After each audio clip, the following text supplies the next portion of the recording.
Napuno ng mga turista at mga deboto ang huling linggo ng engrandeng pista ng sinulog sa Cebu.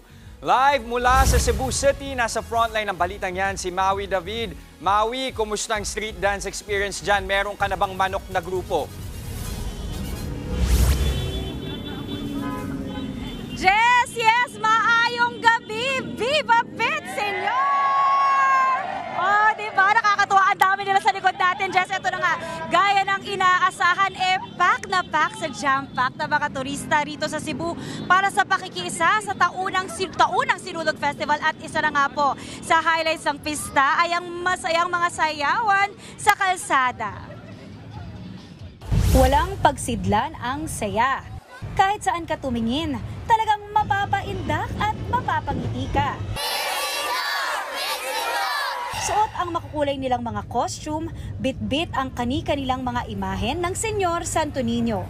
Di alintana ang init, pumarada ang mga kabataang ito sa kalsada ng Cebu City.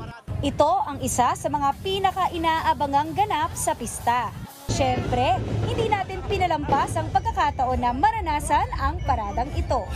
Nakikisayaw tayo ngayon dito sa Sinulog Festival at may kasama tayo tingnan mga kapatid at privilege hawak po na kanilang Santo Niño kasama po sa pag-inday-indayan natin.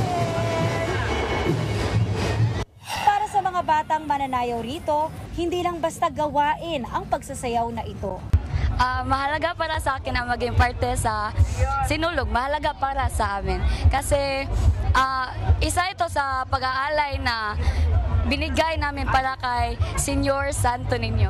Kaya naman, manalo, matalo, ayos lang. Ang mahalaga, naihahayag nila ang kanilang pasasalamat sa Panginoon. Ang saya at pasasalamat na ito ang taunan na ring itinutulak ng Sinulog Foundation sa tuwing idaraos nila ang pista.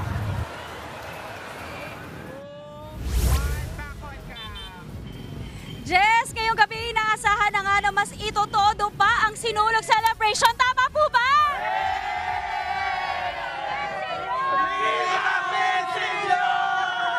Ayan, di ba napakasaya? Ito na nga ang ating next attraction, yung mismong fireworks at pyrotechnic show mamayang gabi. At ito na nga, i-enjoy pa natin lahat yan bago tayo bumalik ng Manila. Kasama na rin po ang napakasarap na lechon dito sa Cebu. Kapatid Jess, I wish you were here. Ayan, enjoy natin muna to. But for now, back to the studio muna. Okay lang, Maui. Basta siguraduhin mo, full pack din yung ibabaon mong danggit at lechon pabalik dito sa Maynila. Maraming salamat, Maui David. Mga kapatid, Jess De Los Santos po. Iba na ang may alam at may pakialam sa panahon ngayon. Para sa tuloy-tuloy na balitaan sa Frontline kahit weekend, mag-follow at mag-subscribe sa social media pages ng News 5.